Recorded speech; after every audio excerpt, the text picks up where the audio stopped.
এটা Dubai Marina sea beach.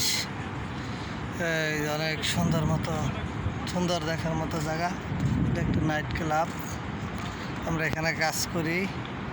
এটা ওই শিপ দেখা যায়, এটা আমাদের জাহাজের কোম্পানি শিপ। এটা দুবাই সম্পূর্ণ হোটেল এরিয়া।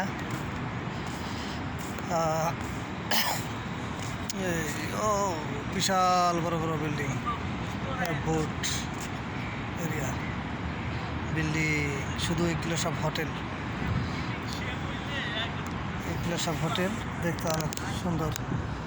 দাঁড়াই রয়েছি, পিছনে আমাদের হোটেল। হোটেল থেকে শিপে যাইতেছি, শিপে লোক আছে, আমাদের স্টাফ আছে, ওদের দেখতে যাইতেছি। এই যে আমি কাজ করি, এই যেটা সবচেয়ে বড় ডাচ ওরিয়েন্টেড হোটেল। এই হোটেলে 5 স্টার হোটেল। এটা হলো আমার বর্তমান কর্মস্থল, Dubai Marina sea beach, Marina বিচে 5 স্টার হোটেল। ওইটা হলো আমাদের 5 স্টার হোটেলের, এই যে সামনে যে শিপটা, এটা হলো 5 স্টার হোটেলের শিপ। ওখানে আমরা কাজ করি, ওইটা আমার কর্মস্থল।